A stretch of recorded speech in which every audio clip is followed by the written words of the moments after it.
the NSE is managing to see some upside movement this week, and traders saying that it is the expectation as the growth trajectory in the country looks simply just too positive. What's your view on the kind of upswing we've seen over the past couple of days and its ability to sustain that kind of movement?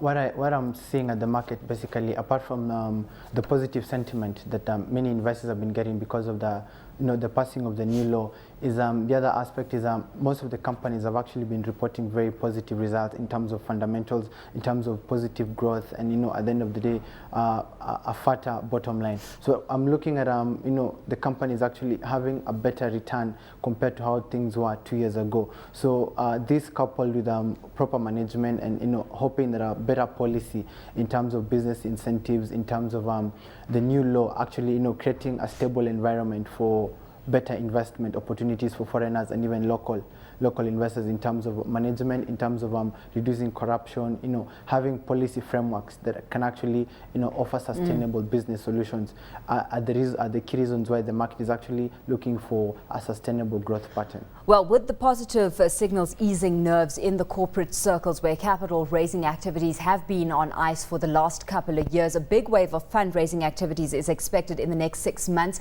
Let's look at Standard Chartered Bank, because it was a big gainer on the bourse yesterday. What are you making of its expansion plans right now, and its ability to fully use that 2.5 billion shillings it's expecting to raise? Standard Chartered has actually been a unique, it's been a bank that's actually decided to take a different path compared to other banks. When you look at Standard Chartered and look at, for example, Barclays or Equity or Cooperative Bank, it's one bank whose expansion plan have been, they've kept the strategy close to their chest. And what I believe is what's happening, like a while back, they bought the custodial business from Barclays Bank. And I think they're looking at targeting foreign investment, especially from Asia, where they have a very strong presence.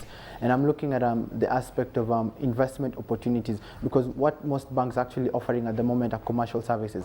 But I'm seeing a Standard actually taking the path of investment options in the country, and especially in the region.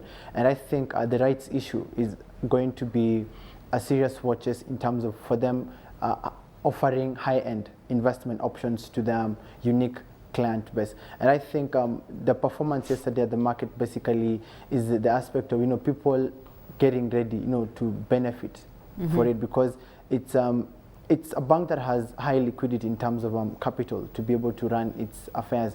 But for them to have a rights issue clearly says that they're about to offer unique products and services to the unique clientele and the big market corporate section that's actually being offered by the entire East African region. Well, we've got Standard Chartered opting to raise capital via that route. Safaricom making news headlines this morning saying that it will raise 4.5 billion shillings through the bond market. Market reaction to that news that's come to the fore there?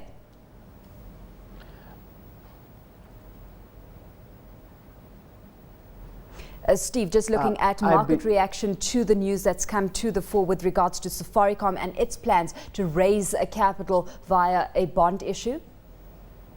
What I believe is companies actually deciding to go this way because, one, it's easier in terms of management, in terms of execution. It's easier to raise capital this way.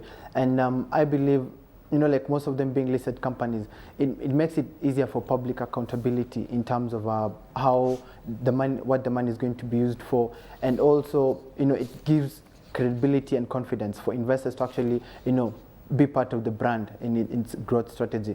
But also it's easier, like when you're looking at banks, like for example Safaricom, I believe it will be easy for it to be able to raise that particular money from, like a bank loan or a syndicated loan. But this is a path they've taken before. So the only other option for them is to raise money either through a bond or rights issue. And these are new ways and new platforms for corporates to be able to raise money with less complications and legal issues that might come with. Steve, just very quickly, because we were touching on this with DINFIN, with competition authorities hot on the heels of trying to level the playing field when it comes to telecoms tariffs in the country, is that at all a concern for you when it comes to Safaricom and its potential revenue earning capacity moving forward?